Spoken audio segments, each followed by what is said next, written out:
Okay दोस्तों, नमस्कार। तो आज हम लोग पढ़ने वाले हैं कक्षा 9वीं विषय हिंदी से पाठ गद्दार कौन।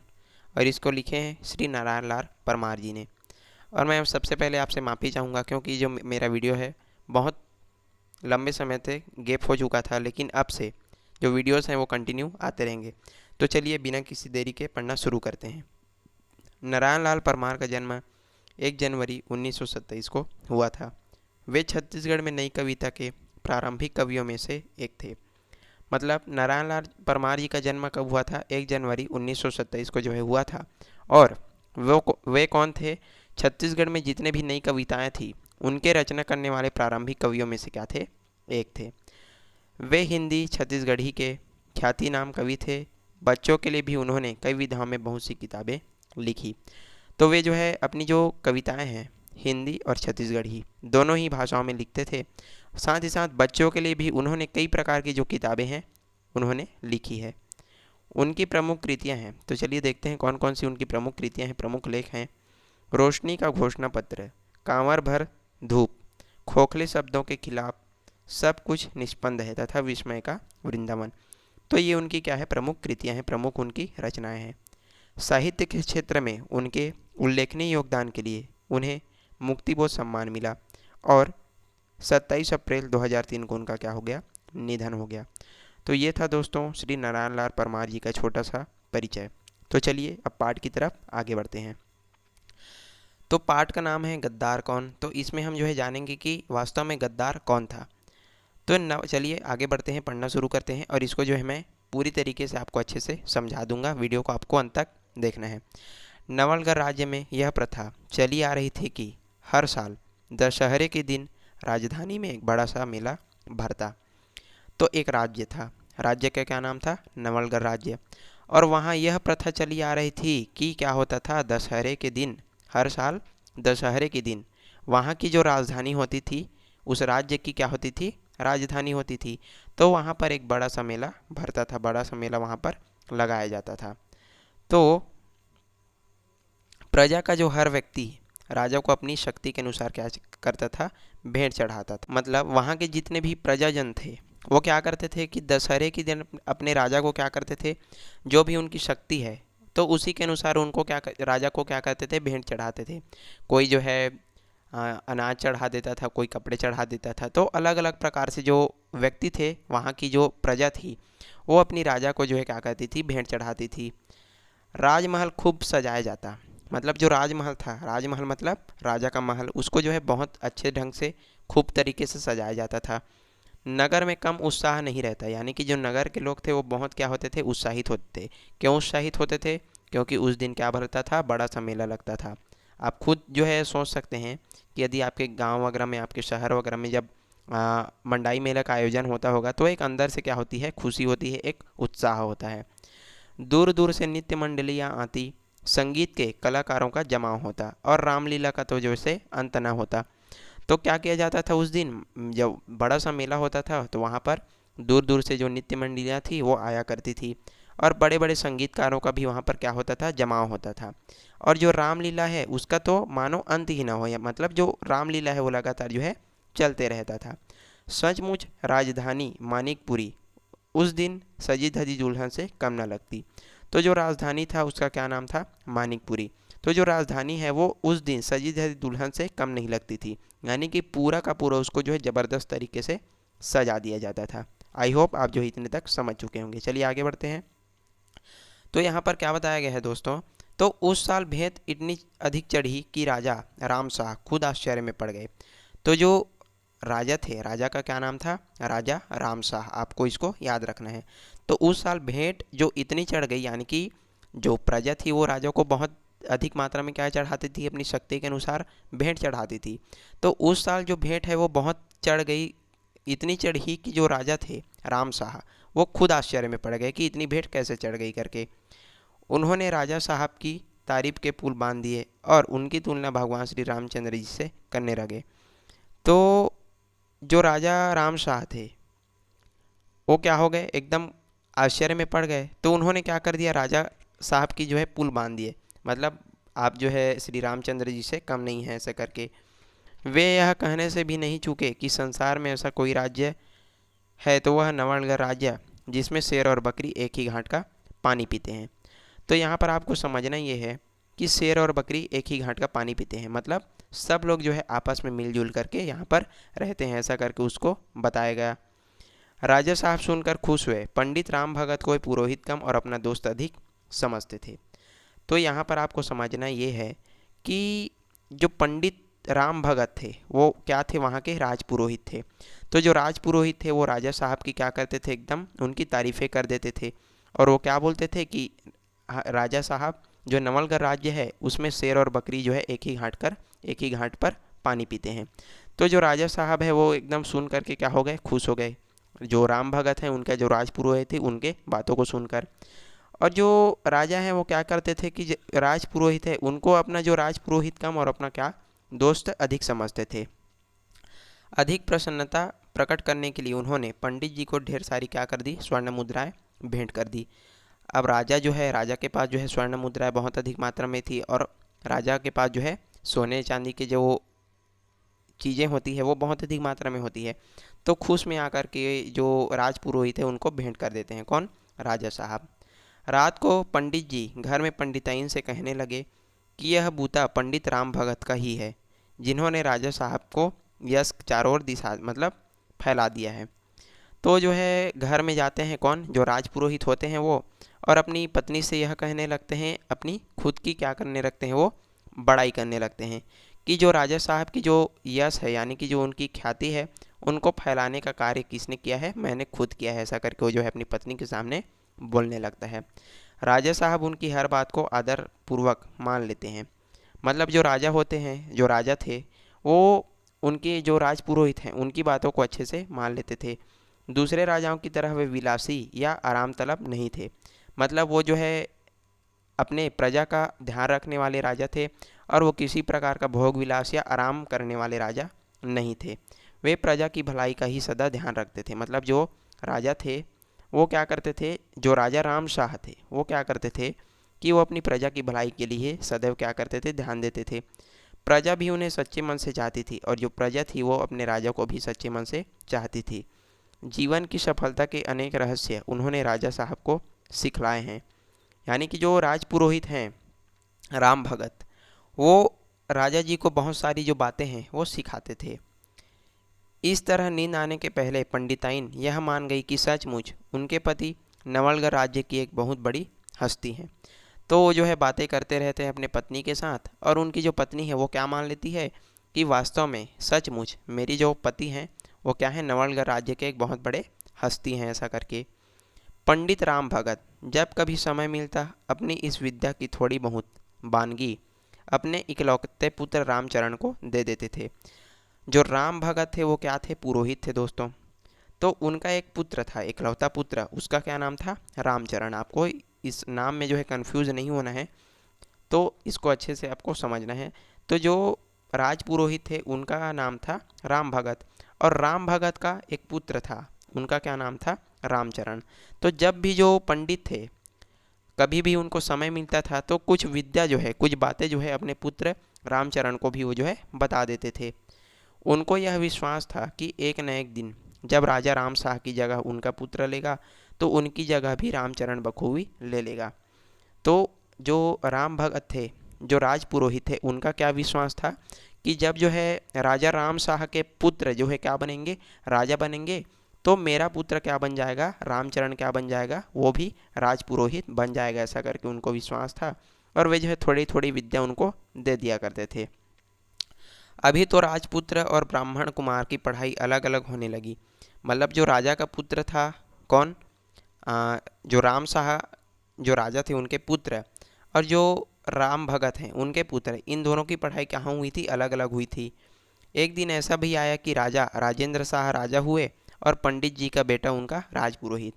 यानी कि जो राजा राम शाह थे उनके बेटे का क्या नाम था, राजा राजेंद्र शाह। तो राजेंद्र शाह यानी कि राजा का बेटा क्या बन गया, राजा बन गया। और जो पंडित राम भगत था उनका बेटा क्या बन गया, जो रामचरण है वो पुरोहित बन जाता है। नई उम्र थी और नए विचार थे। तो इनकी जो उम्र थी वो कैसी थी दोस्तों, नई नई थी, और उनके विचार भी क्या थे, नए थे। आराम से ही दोनों में टकराव आने लगे। मतलब जैसे ही इन्होंने अपने अपना जो पद संभाला, राजा राजेंद्र शाह जैसे ही राजा बन जाते हैं और जो राम भगत है वो क्या बन जाता है, पुरोहित बन जाता है। तो इनमें जो है आपस में जो है टकराव होने लगता है। अब क्या होता है कि राजा राजेंद्र शाह अपने पिता से भिन्न उद्दंड और विलासी था, और इसके विपरीत रामचरण कुछ अधिक बुद्धिवादी और तर्क करने वाला था। मतलब जो राजा राजेंद्र शाह था, मतलब राज राम शाह के जो पुत्र था राजेंद्र शाह, जो अभी अभी नया नया राजा बना था, वो कैसा था, अपने पिता से बिल्कुल भिन्न था। भिन्न मतलब अलग था, और बहुत ही उद्दंड और क्या था, विलासी था। और अपने प्रजा का बिल्कुल भी वो क्या नहीं करता था, ध्यान नहीं रखता था। और जो रामचरण था वो बहुत अधिक क्या था, बुद्धिमान था, और बहुत अधिक जो है सोचने विचारने वाला व्यक्ति था। अब रोज़ सवेरे नृत्य और संगीत की महफिल जमती। रोज़ सवेरे जो राजा का दरबार होता था, वहाँ पर क्या होता था, नृत्य वगैरह और संगीत वगैरह किया जाता था। राजेंद्र शाह को बड़ा मज़ा आता। तो जो राजा राजेंद्र शाह था उसको जो है इन सब चीज़ों में बहुत क्या था, मज़ा आता था। रामचरण बीच में कभी उनको टोकता, प्रजा की ओर उनका ध्यान खींचता, तो ये उससे झिझक देते थे, मतलब झिड़क देते थे। तो जैसे ही जो रामचरण होता था वो राजा को बोलता था कि राजे जी आप अपनी प्रजा पर ध्यान दीजिए, इन इन सब चीज़ को जो है बंद कीजिए, ऐसा करके। तो जो राजा थे वो क्या कर देते थे, रामचरण पर भड़क जाते थे। अजीब परिस्थिति आ गई। तो ये जो परिस्थिति थी वो कैसी हो गई दोस्तों, एकदम अजीब हो गई। वैसे रामचरण जानता था कि बुरी आदतों को जल्दी बदला नहीं जा सकता। रामचरण क्या जानता था कि जितने भी बुरी आदतें हैं उनको जल्दी से नहीं बदला जा सकता, लेकिन हाँ, एक ना एक दिन ज़रूर बदला जा सकता है। तो इसको आपको याद रखना है। वह अपमान सहता और अपने कर्तव्य का पालन करता जाता। अब भाई वो बेचारा क्या है, ये जो रामचरण है वो राजपुरोहित है, और वो क्या है, राजा है, तो राजा का आज्ञा का पालन उसको करना ही पड़ेगा। तो जो है अपना जो कार्य है वो करता जाता था और अपने कर्तव्य का पालन करता जाता था। कौन, रामचरण। परंतु कब तक, लेकिन वो जो चीज़ है वो कब तक होते रहता, कब तक जो है राजा जो है इन्हीं संगीत नृत्य में अपना ध्यान जो है देता था। मतलब कब तक जो राजा है वो इन्हीं सभी चीज़ों में लगा रहता। तो इधर जो परिस्थिति है वो बहुत क्या हो चुकी थी, गंभीर हो चुकी थी। इधर राजा की विलास प्रियता बढ़ती गई और उधर खजाना खाली होता गया। तो राजा जो है इधर बहुत अधिक क्या हो गए, भोग विलास में चूर हो गए, और उनका जो खजाना है वो उधर धीरे धीरे क्या होता गया, खाली होता गया। प्रजा के दुख बढ़ने लगे, और जो प्रजा है वो कैसी हो गई, उनके जो दुख हैं वो बढ़ने लग जाते हैं। रामचरण ने राजा को आखिरी नेक सलाह दी। रामचरण क्या करता है, अपने राजा को आखिरी बार एक सलाह देते हैं कि राजा जी जरा प्रजा पर भी अपना ध्यान दीजिए, ऐसा करके। परिणाम में उसे अपनी नौकरी से हाथ धोना पड़ा, और अंत में क्या होता है, जो रामचरण होता है उसको नौकरी से बाहर निकाल दिया जाता है। तो दोस्तों यहाँ तक आपने अच्छे से समझ लिया होगा, और समझ नहीं आया होगा तो वीडियो को यहाँ तक पुनः एक बार देख लीजिए। इसके बाद जो पार्ट आने वाला है तो बहुत ही दिलचस्प और मज़ेदार होने वाला है। और इसके बाद जो है हम देखने वाले हैं कि किस तरह से जो रामचरण हैं उन्होंने राजा को किस तरह से सबक सिखाया। तो इसको हम जो है अच्छे से यहाँ पर समझने वाले हैं। तो चलिए आगे बढ़ते हैं। रामचरण निराश नहीं हुआ। उसको जो है क्या कर दिया गया, नौकरी से निकाल दिया गया, फिर भी जो रामचरण है वो निराश नहीं होता। उसने आसपास के गाँव में शिक्षा प्रसार का बेड़ा उठा लिया। वो क्या करता था, आसपास के गांव में जाता था और वहाँ जो है शिक्षा का प्रसार करता था। मतलब छोटे छोटे बच्चों को, वहाँ के लोगों को जो है कुछ कुछ बातें उनको बताता था। उसे इस काम में बड़ी सफलता मिली। मतलब आसपास के गांव में जाकर कोई वो जो है क्या करता था, लोगों को शिक्षा देता था। तो उसको इस काम में बहुत बड़ी क्या मिलती है, सफलता मिल जाती है। धीरे धीरे राजा के कुछ खुशामदियों को यह बात खलने लगी। अब राजा के क्या होते हैं, कुछ आसपास के लोग होते हैं, तो उनको ये जो बात है वो क्या हो जाती है, खलने लगती है। वो जो है रामचरण से क्या करने लगते हैं, उनसे द्वेष करने लगते हैं। उनको जो है उन ये जो बात है, उनकी जो सफलता है वो नहीं नहीं पचती, उनसे वो जो है जलने लगते हैं। ज्यों ज्यों रामचरण का यश बढ़ता जाता, त्यों त्यों उनकी शिकायतें भी बढ़ती जाती। तो जो राजा के आसपास रहने वाले जो गुप्तचर होते थे वो क्या करते थे, उनसे बहुत जलते थे। तो जैसे जैसे रामचरण की जो सफलता है वो बढ़ती जाती, वैसे वैसे उनकी शिकायतें भी बढ़ती जाती। एक दिन उसे प्रजा को भड़काने का आरोप जो है लगा दिया गया और राजा के सामने पेश किया गया। तो क्या किया जाता है, एक दिन जो हो रामचरण है उनको जो है बिना मतलब के क्या कर दिया जाता है, ये जो है प्रजा को जो है राजा के खिलाफ भड़का रहा है, ऐसा करके उसके ऊपर क्या लगा दिया जाता है, आरोप लगा दिया जाता है, और उसको जो है पूरे राजा के सामने वहाँ पर पेश कर दिया जाता है। नए राजपुरोहित ने मामले को संगीन बताया। अब जो नया राजपुरोहित बना था, अब भाई रामचरण पहले राजपुरोहित थे, अब उनको हटा दिया गया, तो उनकी जगह नया राजपुरोहित तो बनेगा ही, ये तो स्वाभाविक सी बात है। तो जो नया राजपुरोहित था उन्होंने क्या किया कि ये जो मामला है बहुत ही गंभीर है राजा जी, ऐसा करके फिर उन्होंने बड़ा बता दिया। उसने कहा, प्रजा को राजा के विरुद्ध भड़काना सबसे बड़ा पाप है। तो जो नया राजपुरोहित होता है वो क्या बोलता है कि तुमने क्या किया है रामचरण, तुमने प्रजा को जो है राजा के खिलाफ भड़काया है, और ये सबसे बड़ा क्या है, पाप है, ऐसा करके। दरबारियों ने भी हामी भरी, जो जो राजा के जो दरबारी बैठे होते हैं आसपास, आप जो है टीवी वगैरह में देखे होंगे, तो उन्होंने जो है हामी भरते हैं कि ये जो बात है वो बिल्कुल सही है, ऐसा करके। बेचारा रामचरण क्या करता, उसकी एक न सुनी गई, और बेचारा रामचरण वहाँ पर चुपचाप खड़ा रहा। मृत्युदंड सुनाने के पहले राजेंद्र शाह ने पूछा, यदि कोई अंतिम इच्छा हो तो कहो। अब उनको क्या बोला गया, इनको जो है जो रामचरण थे उनको जो है मृत्युदंड सुनाने से पहले जो राजा थे, कौन, राजेंद्र शाह, वो पूछते हैं कि रामचरण तुम्हारी कोई अंतिम इच्छा है क्या, बताओ, ऐसा करके। रामचरण ने कहा, महाराज अब तक मैंने आपको अपनी शक्ति के अनुसार बहुत सी बातें बतलाई है, अब चाहता हूँ कि मोतियों की फसल उगाने का गुर भी आपको बता दूँ, ऐसा करके। तो यहीं पर देखना किस प्रकार से जो राजा को सबक सिखाने का जो कार्यक्रम है यहीं पर से चालू होता है, तो इसको अच्छे से आप जो है समझिएगा, और एग्ज़ाम में भी यहीं पर जो है पूछा जाता है। तो क्या बोलता है रामचरण, क्या बोलता है राजा को, महाराज जी मैंने अपनी शक्ति के अनुसार आपको बहुत सी चीज़ें तो बतला बतला दी, लेकिन अभी मैं आपको एक चीज़ और बतलाना चाहता हूँ, वो क्या, कि मोतियों की फसल जो है कैसे उगाते हैं, इसको मैं आपको बताना चाहता हूँ, ऐसा करके। यह सुनना था कि दरबारी दंग रह गए। अब अचानक उन्होंने क्या बोला कि मैं आपको मोतियों की फसल उगाने का मंत्र बताऊंगा, मोतियों की फसल उगाने का गुर बताऊंगा, उपाय बताऊंगा, ऐसा करके। तो ये सुनकर सब दरबारी क्या हो जाते हैं, दंग रह जाते हैं।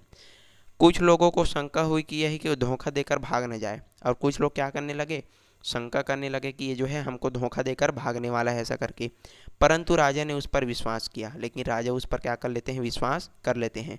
कहा, हम तुम्हें मौका देंगे, यह विद्या तुम्हें हम अवश्य सिखा दो।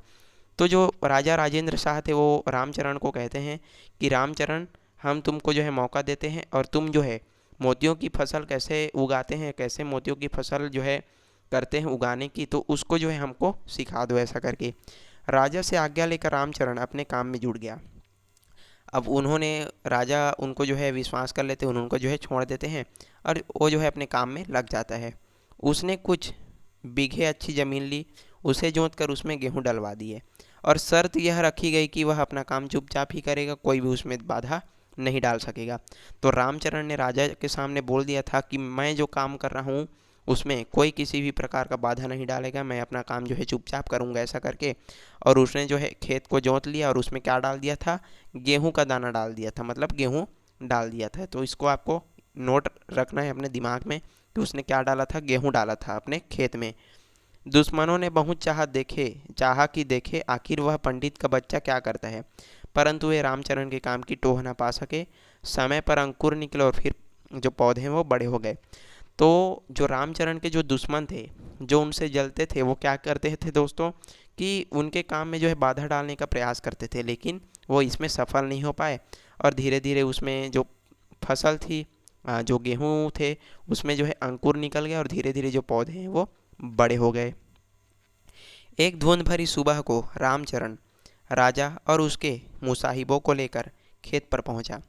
अब एक दिन क्या होता है, सुबह कम से कम 3 से 4 बजे के बीच जो है क्या होता है, धुंध भरी सुबह, यानी कि आप सब लोग जानते हैं जब जो है सर्दियों का मौसम होता है तो आसपास बहुत क्या होता है, कोहरा होता है। तो उसी कोहरे भरी सुबह में जो रामचरण होता है वो क्या करता है, राजा और उसके कुछ मुसाहबियों यानी कि उनके आसपास रहने वाले लोगों को जो है लेकर के कहाँ पहुँच जाता है, उसी खेत में पहुँच जाता है जहाँ पर उन्होंने गेहूं का दाना, जो गेहूं की जो फसल है वो उगाया था। अब क्या होता है, हर पौधा ओस की सुनहरी बूंदों से जड़ा हुआ था, और तो जो हर पौधा है वो ओस की सुनहरी बूंदों से जड़ा हुआ था। जब आप सर्दियों के दिन में सुबह उठें तो देखना कि जो भी पौधे होते हैं, जो भी घास फूस होती है, उसमें क्या आ जाता है, ओस की बूंदें आ जाती है। तो रामचरण ने कहा, लीजिए मोतियों की फसल। रामचरण राजा को दिखाते हुए कहता है, राजा जी देख लीजिए, यही है मोतियों की फसल, ऐसा करके। एक मुसाहिब ज्यों ही उसे तोड़ने के लिए बढ़ा रामचरण चिल्लाया, ठहरो, यह मोतियों की पवित्र फसल है, इसे वही व्यक्ति हाथ लगा सकता है जिसने अब तक देश के प्रति गद्दारी न की हो। तो एक जो राजा का व्यक्ति रहता है, जो राजा का आदमी रहता है, मंत्री वगैरह, तो क्या करता है कि इस मोती की फसल को, यानी कि इस फसल को जो है छूने के लिए जाता है, तो रामचरण जो है उस पर चिल्ला देता है कि इस फसल को वही व्यक्ति छू सकता है जिसने अपने देश के प्रति आज तक की कोई गद्दारी नहीं की हुआ, ऐसा करके सबके चेहरे फीके पड़ गए। तो सबके चेहरे यह सुन करके क्या हो जाते हैं, फीके पड़ जाते हैं, क्योंकि सब के सब वहाँ पर क्या थे, गद्दार ही थे। कुछ देर तक वे एक दूसरे की सूरत देखते रहे और जिधर से जाते बना सब चल दिए। तो कुछ देर जो है वहाँ आसपास जितने भी व्यक्ति थे सब जो है एक दूसरे के चेहरे को देखते रहे और जिधर से जाते बना सब चुपचाप जो है निकल जाते हैं। अंत में बचे राजा, और सिर्फ कौन बचते हैं, राजा राजेंद्र शाह। उनकी आंखें आत्मज्ञान से मानो चमक उठी। दूसरे ही पल उनका मस्तक पंडित रामचरण के चरणों में था। तो इस प्रकार से क्या होता है कि अंत में जो राजा राजेंद्र शाह हैं वो बच जाते हैं और उनको जो है ज्ञान हो जाता है कि वास्तव में मैंने जो है क्या कर दिया, भोग विलास में आकर के अपना पूरा जो खजाना है वो खाली कर दिया और मैंने प्रजा के दुख जो है बढ़ा दिया। ऐसा करके उसको क्या हो जाता है, अपनी गलती का एहसास हो जाता है और उनकी जो आंखें हैं वो खुल जाती है। और उसके बाद वो जो है, जो रामचरण हैं, उनके जो चरणों में अपना जो मस्तक है वो झुका देता है। तो इस तरह से उनको जो है अपने भूल का एहसास होता है और बाद में फिर वो जो है प्रजा पर अच्छे तरीके से ध्यान देता है और एक बढ़िया राजा बन करके, अपने पिता के समान राजा बन करके वहाँ पर प्रस्तुत होता है। तो ये था दोस्तों हमारा आज का पाठ, गद्दार कौन। और आई होप आपको ये जो वीडियो है बहुत पसंद आया होगा, समझ आया होगा, और समझ में नहीं आया होगा तो इस वीडियो को दोबारा आप जो है देख सकते हैं। और एक बात और, आप जो है मुझको कमेंट में बताना कि आपको जो है कौन से सब्जेक्ट और कौन से पार्ट का आपको वीडियो चाहिए या फिर क्वेश्चन आंसर चाहिए, तो मैं आप उसके लिए मैं जो है उसको बना दूंगा। तो आज के लिए बस इतना ही, मिलते हैं अगले वीडियो में। तब तक के लिए यदि वीडियो पसंद आए तो लाइक करें, चैनल को जो है ज़रूर सब्सक्राइब कर लीजिएगा और साथ ही साथ जितना अधिक हो सके अपने मित्रों के पास इसको शेयर कीजिएगा। ओके दोस्तों, बाय।